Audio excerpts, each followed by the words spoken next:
akichu ilmaan lama dhalee jahan dhaay akichu as oromiyaa ke namni gaafasan intalaas namaa kannee tachiis namaa kannee ifitti ummata kana ida'ee ture oromtichaa jenne ayyee boogese kaa akkam jirtan daawwattootaa fi dhageeffattoota Oromiyaa Miidiyaa Neetwork kun Fugug Show keenya kan marsaa kanaatiin ammoo akkaataa tumaata heera gadaa afran qalloo irratti furleeffachuudhaan bokkuu gadaa afran qalloo obbo Abdumaalik Jundii wajjin taasifne isin biraan geenya. Egaa obbo Abdumaalik Jundiidhaati wajjin Fugug Show keenya kan torban dabreettis turtii taasisuun keenya ni yaadatama. Ammas ammoo heerri gadaa afran qalloo eenyuun tumame, yoom tumame, eessatti tumame, akkaataan tumaata heera gadaa afran qalloo maal fakkaata kan jedhu irratti turtii Abdumaalik Jundiitii wajjin kan taasifnu ta'a. Egaa obbo Abdumaalik Jundiidhaa akkaataa tumaata heera gadaa afran qalloo irratti waan isinitti himan qabanii turtii teessan isaa wajjin taasisaadha. Anaa wajjin ammoo kan walitti deebinu ta'a. Amma heerri kun akkamitti tumame yogguu jennu heera tumaataatiif heerri tumaanni isaa haga waggaa 8 haga amata 4 haga bultii 40 fooyyeessuun heera bultii 40 barbaada. Irra mariin heera gaxaantiin guyyaa 3 waan takka wal ulatanii naafi isin amma arra wal bira dhufnee waan takka irratti yaada gabaabaa tokko walii kanneetuma addaan deemuudhaaf yoo taate malee guyyaa 2-3 wal bira oollee waa'ee gadaa qalloo kana haasoyna jennees hin finnu. Maali wanti akkaan isin jeetti heerri biyyattiin tun itti bultu amma keewwata isaa isinuu beektu waa xiqqoo heerri gaammaa waggaa 150 gara wahii 60 hungeenye amma itti bulaa jirru kuni heera keewwanni isaa xiqqaati. Heerri gadaa ammoo qalloo keessatti heera uumaa tana lafa tana heerri lafaa keewwata meeqa qabaa, heerri uumaa lafarra jirtu keewwata meeqa qabaa, heerri ilmi namaa ittiin jiraatu keewwata meeqa qabaa, heerri safuudhaa akkamii, heerri laguu wanni sabni kun lagachuu qabu maali. Fakkeenyaaf amma akkuma gadaa qallootti 5 gadaadhaa kana yoo haasoyne 5 gadaa kanaa utumaanni heera isaa kakaayameef takkaffaa maal siinja ilmi namaa hoggaa gadaameessaa haadhaa keessaa gadi bu'ee dhabje irraa kaasee maatii gadaadhaa ta'uudhaaf uumaa isaatu isa dirqaa heericha fudhachuu siinja. Guyyaa dhalate sanirraa kaasee haga guyyaa 8 ulmaa gadaa ja'ama. Ulmaa gadaa ja'ama. Guyyaa afreessaatti ulmaa gadaa ja'ama. Wanni keessummaa gadaa ja'ama. Guyyaa 4 irraa kaasee haga guyyaa 40tti ulmaa gadaa ja'ama. Bara bultii 40 sanirraa kaasee haga bara tokkotti buutuu gadaa ja'ama. Bara tokkicha sanirraa kaasee haga bara 3tti kukkuftuu gadaa ja'ama. Yeroo daddaaqee battar je'ee lafa dhadha'u kana.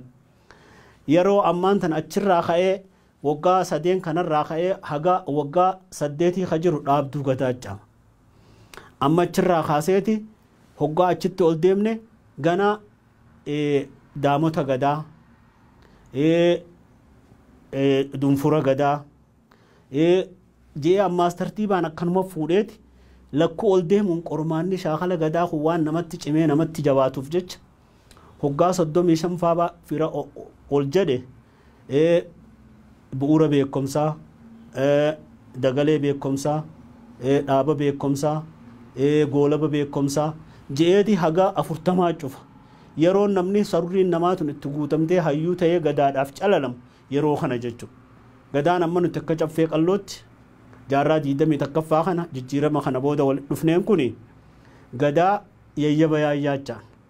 Yayyaba yaayyaa jechuun gadaa nu duraa laamshee gooloon irra turte bakka jirtu sanii kaafnee lubbuutti deebifnee dhaloota Oromoo kana amma haala walitti qabama nu dhoorku kana amma naaf isinuu nama 3 akka gara nama 4 qofaa wal argina mana tokkicha kana keessatti heeratti hin baay'annee jira akka biyya tanaatti. Waan kana ta'eef jecha yeroo silaa walitti qabannee ijoollee waggaata amma silaa ganda tokko keessatti galmee 5 qabaachuu qabna. Galmeen 5 nuti qabnu kuni galmee ijoollee waggaa takkaa fi haga waggaa 8 jidduu keessatti galmeessinee isaan kana sammuu isaaniitti calallee turan. Waggaa 8 fi haga 16 jidduu. Maali dhalootuma xiqqaa kana keessaa hayyummaa fi qaroomna keessaa baasu calalanii nama ijoollee tana mataa walitti qabu argatta. Ka walitti hin dirre khaddaan qabu ka araarsu ka tola isaanii kana fedhu ka gootummaa qabu ka arjummaa qabu ijoollee waggaa 8 gadii tana keessaa baafta waggaa 3 fi 4 keessattuu keessaa harkata namni hayyuun waan kana ta'eef jecha ganaa deebisi 8 irraa kaasii 16ttis galmee isaan tooyatee sammuu ijoollee tanaa qabee tooyatu gadaa keenya isa qulqulluu isa rabbiin jaalatu heera uumaa heera rabbiin faalleessin ka amantaa walitti hin buun ka waa hunda of keessatti hammatee deemu isa sanitti bahuudhaaf sadarkaa amma bara 40tti galmeen isaanii akkasitti jiraatee deebinee isaan kana shaakalan naynee damee gootaatis goota keessaa calallee baafne ka arjummaa qabus karaa warreewwan diinagdee tajaajiluttii fi nama lammii kunuunsuttichi ramadanii ka gootaatis tarree gootaatti ka hayyuutis tarree hayyuutti ka keessaa sadarkaa olaanaa harkate gara abbaa gadaatti waggaa 40 irraa haga waggaa 48 hanga 50 jiritti akka deemanii lammii tana bulchan godhuu danda'ama. Gadaa yayyaba yaayyaa kana keessatti nuti leenjisuudha. Lammii tana hubachiisuudha barsiisuudha. Wanni kun waggaa tumamu akkasitti dhaloota irraa kaaseeti hanga namni kun guddatutti waliin oofa jechuudha. Amma umriin namaa dhalatanii xiqqeenya irraa haga waggaa 80 yoo taates tartiiba 5 qabdi.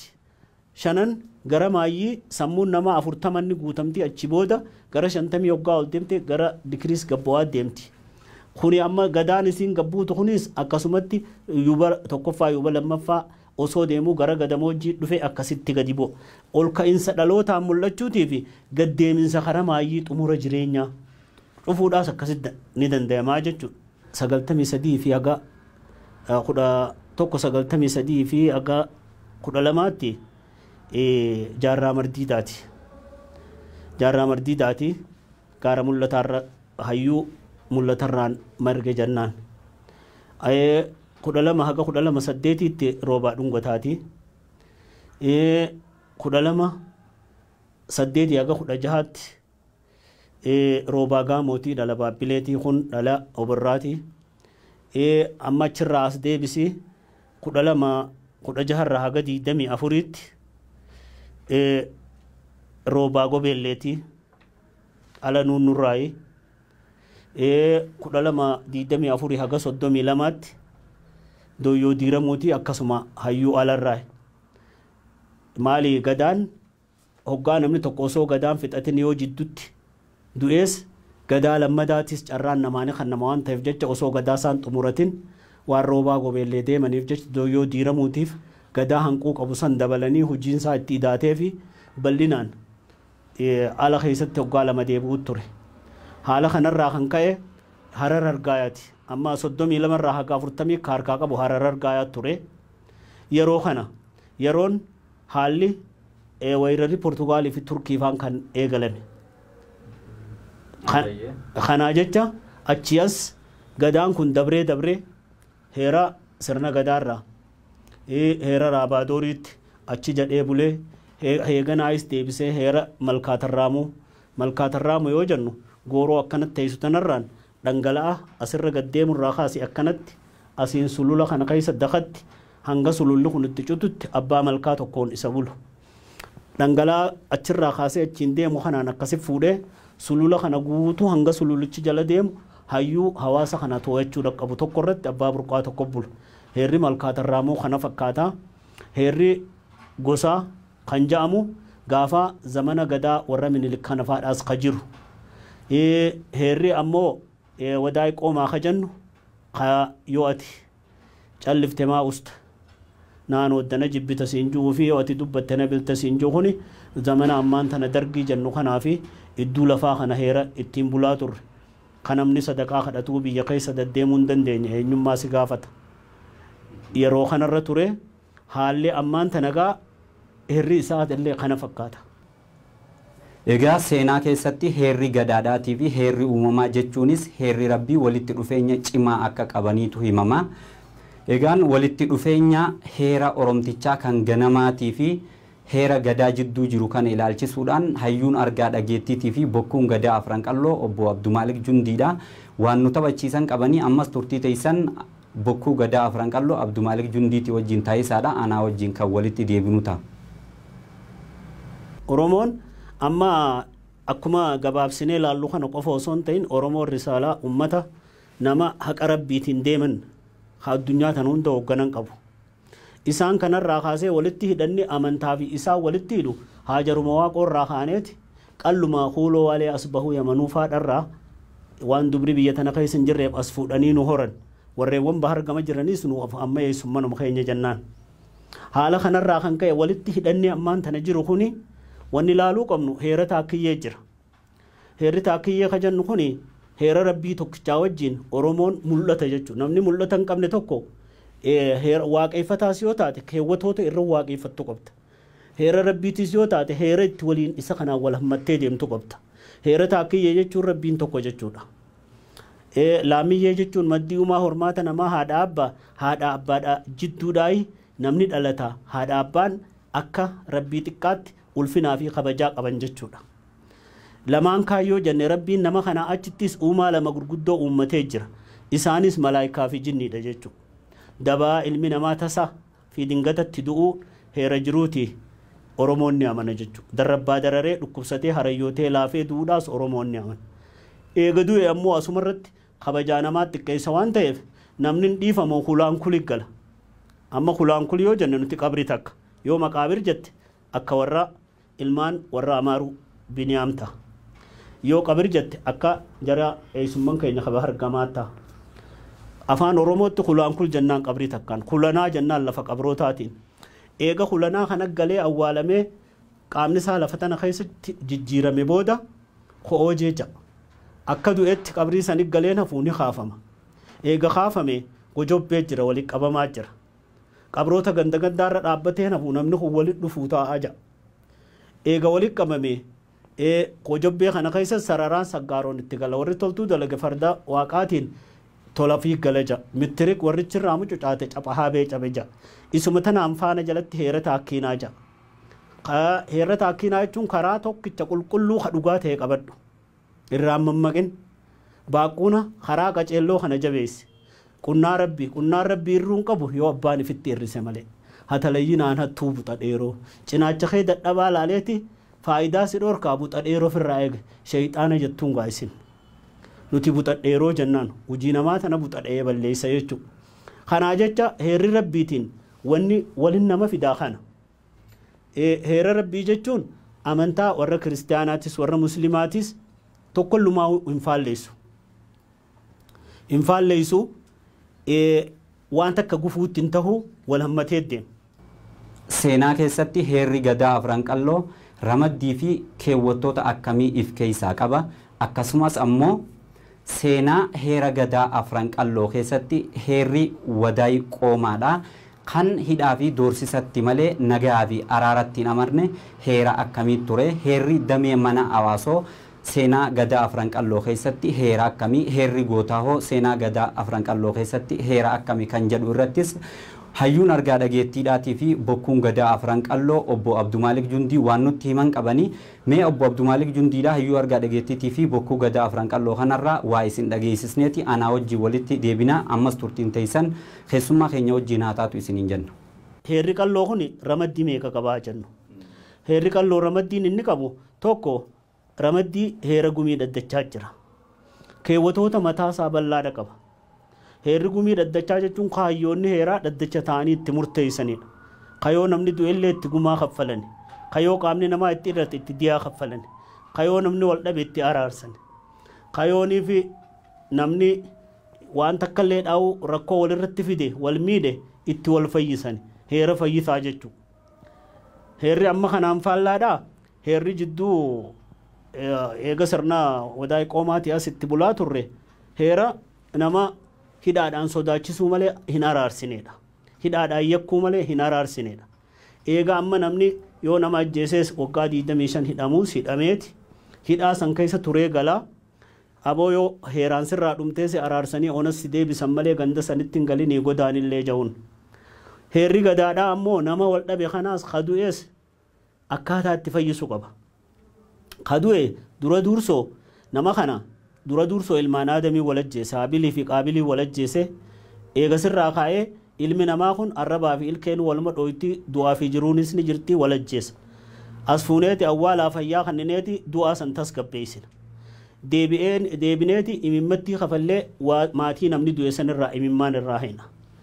deebineeti agaajuma kafallee gumaa san xumurra eega kana xumurre booda deebineeti waanii fi qabeenyi kun naman fayyifneef jecha warra nama ajjeesisan irraa intala fuuneeti warra namni irraa du'eef kannine shanyii nama warri keeysan ajjeesisan ati horii gosa nama sanii mooraa guutii fi intala fayyiftuu ta qoma furrii ta biligaa aananii siyaa godhu jenneeti waliif fayyifnee warruma kalee fi dheengadda wal ajjeese kana qorii takka nyaachifne jechuudha.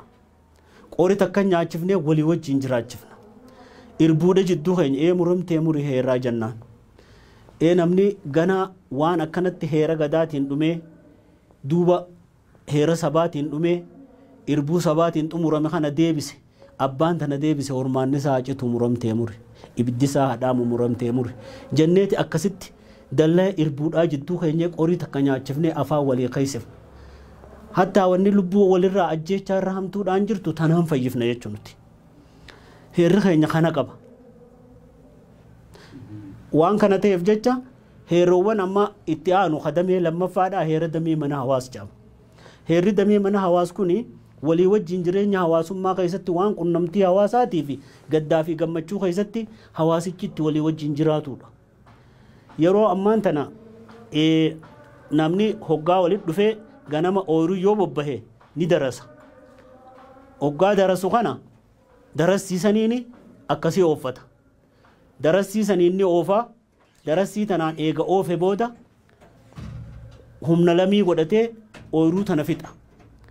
Yoonii fi dubbiin quuqamni isa dhufe mirri isaan quuqama firraa baasa. Mirri isaadhaani quuqama isa jiru sun firraa baasa. Yoonii fi ammoo wanna taate yoonii fi bakka gammachuudhaatii fi bakka cidhaa kata'u taate heellee godha. Faaruu heellemaa godha. Akkana jan kana gaa. Warri adiin kun break dance isni jaanii nuti ammoo heera hellemaa fi hellemtaa walii deebisa roga dubbiilee arraataa fi jaalala makaa hiikoo qabdu jennaan. Amma isii tana akkasitti walii deebisan. Kun amma deebisee wanni tana fakkaatu. Wanni gammachuu keessatti gadda keessatti hawaasni hoggaa walitti dhufu ililbeen wanneewwan amma fakkeenyaaf dukkoo dubartiin daakkattu. Shururuu golollee gololchaa aanan hin dhuginii dammaan sii xalalchaa jetteeti haati ilmoo sossobdi. Kun amma hawaasummaa keessatti sammuu tasgabbeessiti. Maali dhimma faaruu damee hawaas kanaa maaltu wal qabata? Faaruu ganama nabi Aadam. Nabi Aadamitti Jibriil dabarse sun guyyaa Aadam dibicha dha'e. Maaliif na dhooyta dibichi kaja'een ka Aadam booyee rabbiin dafiitii Jibriiliin Aadam kiyyannaa dirmadhu jeen. Duuba akkana dibichi kun akkanatti fuudhee Aadam kiyyanarraa rifachiise shanyii beeyladaa akka haga guyyaa qiyaamaatti asin dubbanne arraba haqe. Dibicha san arraba baafadhu jeeni dibichuma sanirraan arrabni haqame. Beeyladaan achi as dhaananii sin dubbattu. Maali uudii maana dhoyta siin hin jettu fa'a. Kanaaf jecha maali guyyaa qiyaamaatti dubbachuu teessi jechuudha. Guyyaa wanni gojobbee jennuun san. Guyyaa san dubbatti jechuudha. Gaafa san maali dibicha san waliin dhayinii jeen maali faarsii. Faarsi jeen yoo ati faarsite amma dibichi horiin arraata Oromoorraa afaan sagal beekaa. Afaan saylan san chuu jettuun ni deebi'a. Dug jettuchi deemaa. Horroynaa jettu garagalaa. Gir jettu duuba deebi'a. Afaanawwan beeku kana keessatti afaan kanaan hawaasummaan si hojii jiraatanii faarsitaa gurra luucceessee si dhaga. Hawaasummaa kana keessatti fakkeenyaaf diida kuuloo ofii dhuguu diddan malee bishaan kuunoo obaalagaa ofii dhuguu diddangaa of miidhagaa jettee sagalee alalaa san faarsaadhaa horii kan akka bishaan itti mirqaananii dhugan goota jechuudha. Kun heera damee mana hawaas jaa. Heera damee gootaati. Amma sadarkaa lama gaa heerarraa damee lama siimee damee takkaafe. Heera damee mana gootaa irratti tirilleedhaan heera gootummaa leenjii jira. Tirillee tirsoo leenjii dirree qabsoo tirilleen golaabaanaan dirmaan dirataanaan diraan dirachoo itta kolaan kolachoo itti gara heerri dhibbaanaa qabi jeeb dirmaasaa darbatee golollee qaba. Kaanis tirillee akkasi goraa baasa akka naman dirre wal cinaa deemanii diratan. Kun yeroo amma ijoollee dabballee ijoollee tuuttoorra jiran yeroo foollee xixiqqaalleen kana ni godha. Yeroo as bira kutanii foollee gurguddaa fi kanatti cibaan waraanaa fi gaachana qabatee geeraraadhaa mallattoon geerarsaa fi dhiichisaa eessa seena jechu damee gootaa seena. Maali namni geerare onnee fi cimsee duula seena. Namni dhiichise fuudheeti boojuu galfatee dhiichisa ni mirkaneessa jechuudha. Dhiichisni cidhaaf godhamu kun amma boojuu jaalalaatiin intala haadha abbaan guddisanii qananiisanii yeroo silaa itti qanani'anitti dabarsanii siif kannan.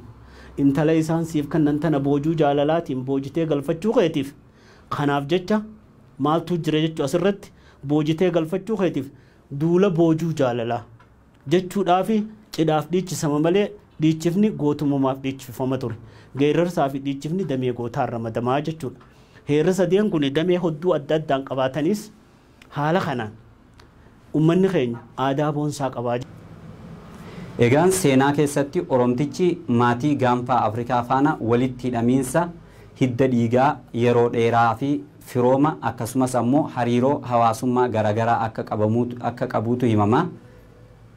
Egaa seenaa keessatti Oromtichi maatii gaanfaa Afrikaatii wajjin walitti hidhamiinsa hidda dhiigaatii fi firoomaa ganamarraa hanga har'atti jiru akka qabuutu himama.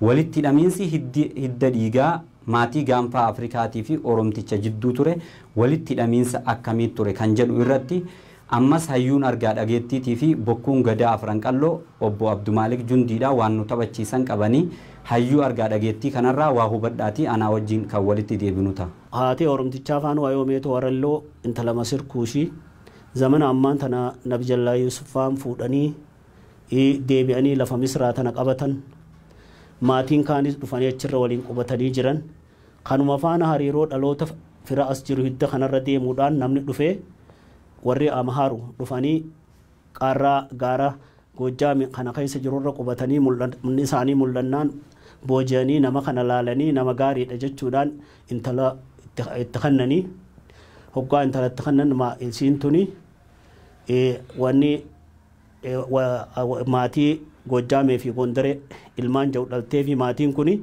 haga sirna gadaadhaa Oromoo kana jalatti hoggaa 180 sirna gadaatiin bulan jechuu hanga baay'atanii ona Gondaree irratti soddummaatanii hin baay'atanitti.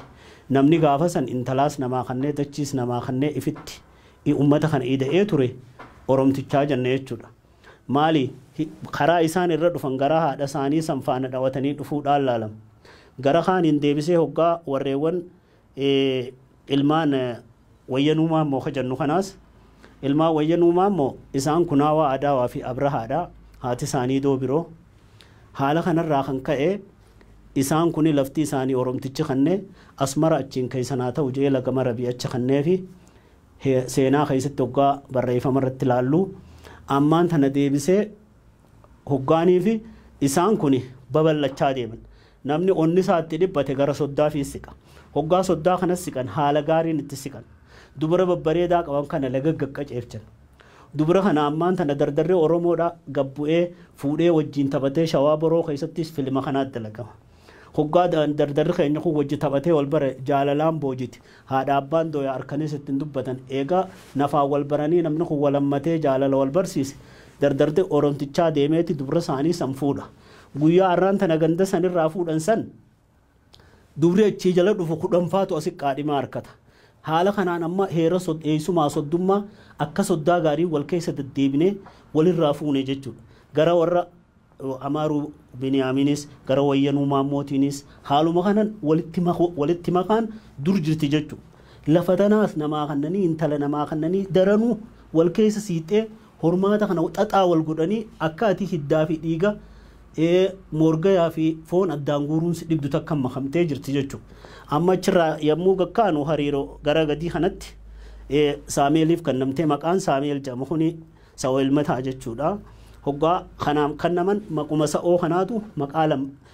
guddachaa Soomaali ta'ee achi deemee guddata haala kanarraa kan ka'e maatii kana akkaataan Oromoo fi Ormi kun itti wal makatee olaalte ammaan tanaa Profeesar Raamii abbaan fedhe addaan nama kana dhiliyyuun danda'u hayyuun fedhe amma yoo gara maatii Amaaruu Biniyaan bira laalle dasoo ilma Booranaa ilmaan isaa hangafni dasoo Gambeela itti aanee yoo ol deebite humaraadha. Kaan itti aanee qimmiittoodha. Qimaanti. Haala kanaan deema. Achirraa yoo as deemte ilmaan Giriirraa Booranaa jalatti Qaalee Abboomee Dasoo Giriirraatii fi ammaasis warreewwan Agawii fi warreewwan ammaasis Silxeedhaa as jala jiru. Silxeen gara bultee kana jala jirti. Amma deebisi asaasa ilma asaasa jechuun ilma hadiyyaati. Hadiyyaan ilma asaasaati. Namni kun lakkuu addaan turee diinni addaan dhiibu kunis addaan fageessuun wal wallaala. Horteen dhiiga kanaa takkuma jechuudha. Achini deebifta. Hoggaa ammaan tan Arsii hawaasaa fi asaasa jenne. Hawaasni eenyu qofa dhale? Bultee qofa dhale. Bulteen deebi'eeti Walaayitaa, Kambaataa, Hadiyyaa, Silxee dhale. Jarreewwan kun hundinuu amma hidda dhiiga Oromooti jechuudha. Amma namni amma hoggaa achirra laaltu humaraadhaa fi qimmiittoon afaan Amaaraa haasa'u. Achi deebisi warreewwan ilmaan raayyaa, qobboo raayyaa, haayiq raayyaa, shanyii amma Najjaashiitii, qobboo raayyaa, marsaa raayyaa, urgeessaa raayyaa, alamaataa raayyaa. Jarreewwan kun amma maal tahan jechuudha. Eegaa rayyoo raayyaa guutuun alamaataa raayyaa afaan Amaaraatiin haasa'u malee jilbi as jiru jilbi 5 afaan Tigree haasa'u. Nama kana dhiiga namaa kana addaan guuruu hin dandeessu. Maatii Walloo jechuun ilmaan guuraa isaa Walloo raayyaa fi daawweedha. Ilmaan daawwee guututti afaan Amaaraa haasa'u. Ilmaan Walloo afaan Amaaraatiin haasa'u. Karaan Walloo jechuunis maquma ilmaan Wallooti dasee haala kan khamis baatii jarreewwan kun hundinuu asuma jara jira. Waltaa qaamni jaan kun hundinuu maqaa namaatii wal qabatee teessi laftii isin agartan tunii fi laftii irra taa'ee namni afaan Amaariffaatiin haasa'u kun namtichi kun lakkaawwannu naafi inni walii galla naafi ati walii galla. Haala kanarraan kan ka'e yoo iri akkana gad dabarree if duuba dabarrees ilmaan Gundabee Baabbilee jira. Ilmaan Gundabee Baabbilee kuni Dankalii Gundabee Baabbilee, Adalii Gundabee Baabbilee jedhanii jira, Seekkaa Gundabee Baabbilee, Asaayitaa Gundabee Baabbilee jedhanii jira. Namni kun hoggaa addaan siqee Affaar bira siqe, Affaar bira dhaqees afaanuma Affaariin haasa'u. Maatiin kun walitti tokkoo Eastern Afrikaan hidha qabdii wanni jennuuf. Ammaas deebin. Hoggaa asirra gad deebite ilmaan Oborraadhaa kanarra Oborraan ilmaan inni dhale wanniin Oborraa akkichu ilmaan lama dhale jahan dhaayee akkichu as Oromiyaa keessa jirra. 12 ilmaan Gorbee akkichu armaga jira. Ilmaan kun diddaa gabrummaatii fi gassiqanii eegaa isaa qorraa abbo isaa qorraa dubra 8 isaanii fuudhan booda amantaanis wa'ada walii galanii walitti hidhatanii tokko ta'anii anumaa fi siitu asiin gaddeeme afaan Soomaliitiin haasa'u jira jechuudha. Haala kanarraa kan ka'e namni ati agartu kun guutuun nama kana warra gaggore eenyutu addaan qooti. Gaafa amma giraany dhufee nama guddaa ta'e angoota nanarraa fuudha. Ji'ee inni angoota na dhaddacha shanaanitti irraa fuudhan. Dhaddacha shanaan ka jennuun kun bakka Shinyiilee jedhu tana jira. Lafa amma Shinyiilee jennu kana dhaddacha kanaa jira. Amma horteen amma toora kanarra jirtu eenyu jechuun gurguraan ilma Luuccooti. Gurguraan kun ilma Luuccoo Gorbeeti. Haala kanarraa kan ka'e jala kanarra kaasi namaan ammaan tana lakkoo isaa yoon siime istuudiyoon tunnuuf hin geenye asirraa kaasi Hamarii Guufaa warreewwan sila amma maqaan kunni guddata akkuma qaamni namaa guddata. Bal'inaan gaa fuula duratti deebine kan ilaallu taha namni afaan amma Oborraan ilmaan akkichuu qoftiin jilba 18 horee jechuudha. Akka ala jilba 12 horee. Haala kanarraa kan ka'e jarreewwan kun fuula duraaf gadaan qalloo waaniif isaanis dhugaaza isaanii dhaabbatanii nu wajjin mari'atanii hidhaa takkaa walitti hidhamneeti gaafa Afrikaa kanaas tokko goone obbolummaa teenyaas wal qabannee walii wajjin jiraannaan isaan biraas waan fedhiin jirtuun hodduu akkana nama nu warra afaan takka dubbatu kanatti dhimmi isaanii nu dhibaan jiru isaan fedhiidhaan as yaa'u jiran nuti warri afaan tokkoonaa so'inu kun tokko taanee wal dhageenyee wal hammannee walii wajjin deemne namni afaan 10 oliin haasa'u amma fakkeenyaaf Guraageen warreewwan sabaati beet jedhan kun warreewwan sooddoo ja'an kun hundinuu obboluma keessan yoo galmee keessan laalte ilmi kun ilma eenyuuti ilmi kun ilma eenyuuti waan ja'u bal'inaan fuula duraas itti deebinee kan walii ibsinu taha. Egaan seenaa keessatti gadaan afran qalloo kan oromtichi ganamarraa kaasee ona fuguu kana keessatti jiruu fi jireenya isaa itti taligachaa ture akka cabuuf sababoonni seenaan tarreessee bira kute maal faadha? Weerara biyya alaatirraa itti labsame moo rakkoo keessoo gadaatitti uumame? Ammas hayyuun argaa dhageettiitii fi bokkuun gadaa afran qalloo obbo Abdumaalik Jundii seenaa caba gadaa afran qalloo ilaalchisuudhaan waan nuuf himan qabanii isumaa wajjin turtii gaarii ta'isaadha anaa wajjin kan walitti deebinu ta'a. Seenaan cabinsa gadaa afran qalloo ja'amee kan nuti fudhannu dura dursoo gadaa kana olumarraa kaanee afran qalloo qofaaf osoo hin ta'in gadaa yoon ja'anis waggaa 8 achi yooniin abbaa gadaatiin taajee Oromoon gadaa jibbisiisa. Oromoon gadaa jibbisiisa dhalooteef jala leenjisaa deemee waggaa 8tti nama bakka tiyya tana caalu uumee yoon afran qallootiif qalloof kaa'uu baadhe anis akka Oromoon gadaa jibbuun godha nugusa gadaatiin tahaa jechuudha. Akka akkas hin taaneef wanni Oromumaa guututti wanna godhe olirraa kaase kumsaa morodaa faars gara biraatiis achii gadittis warra jifaarfaa birattis gabbuy warra gadaa tokko achi dheerinaan deddeebi'ee lammii bulche.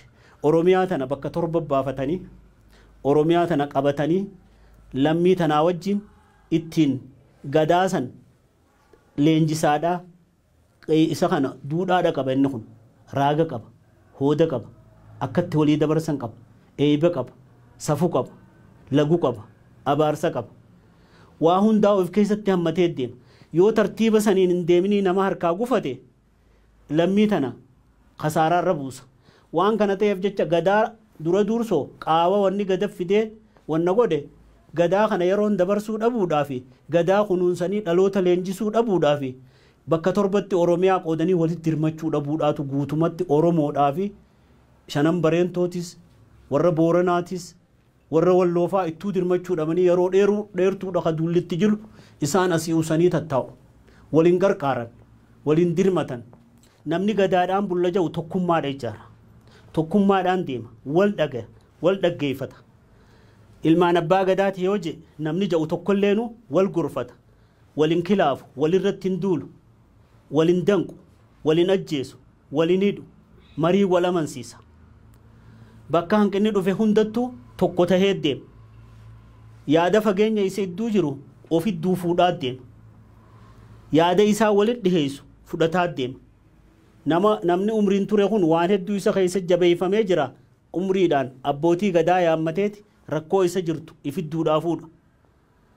Rakkoo tana ifidduudhaa fuudheeti Oromoo hara tokkoomsuu deema.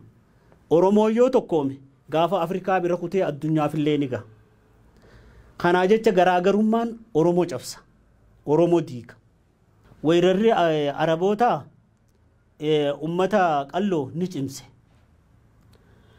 Wanni hamilee kana daranuu laamseesse gadaa fi amantaa waliin deemuun hin sindibu gadaa fi amantaa walirra qabattee deemuun sindibu jarri amantuma qofa fiti eeganaa deebisee hoggaa gara bara 11 fi wahii akkana addaan turan weerara warra Minilikii gubbaa dhufe malee caphatanaatu itti deddeebi'ee sabboonummaan duraa laamshoytee hayyuu isaanii keessaa guuranii ajjeesuudhaan beekaa isaanii ajjeesuudhaan goota isaanii ajjeesuudhaan akka isaan bittinnaawan maadhee keessa jaarrachuudhaan haala kanaani facaasan malee warri Arabaa kan amantaa fidee dhufe Oromoo diiguu hin danda'u maali gadaa kee ooffachaa ti deemta diina lamada hayyoota keessaa haxaa'e kunis eega dhufe hayyoota warra akka caammaa nuurfaa hayyoota keenya baay'eedha miidhe kunilleen miidhaadha jenneeti haa fudhanna malee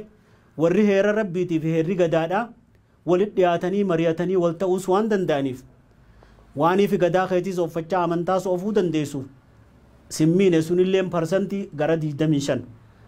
Egaan dhaloonni har'aan tanaa keessaafuu immoo dhaloonni qubeedhaa dogongora seenaa kaleessa uumamerraa barachuudhaan har'aan maal hojjechuu qaban tan jettu irrattis bokkuun gadaa afran qalloo waan nu himan qabanii keessaafuu immoo caba gadaatirraa barachuudhaan dhaloonni har'aa maal hojjechuu qaba? Ilmaan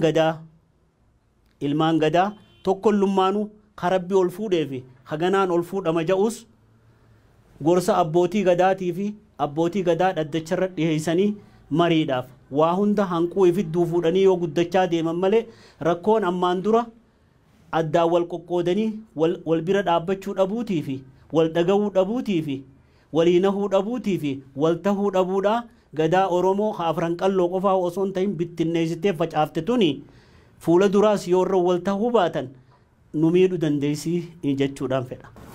Egaan daawwattootaa fi dhaggeeffattoota Oromiyaa Miidiyaa Neetwoork Fugug Show keenya kan guyyaa har'aan tanaa kanumaan xumurameeti jira. Qophii kana qopheessuudhaan an kan isin wajjin ture Uudii Muusaati.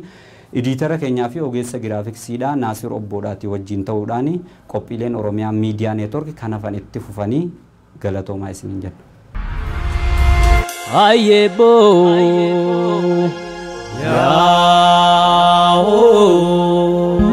Ayebo geze ka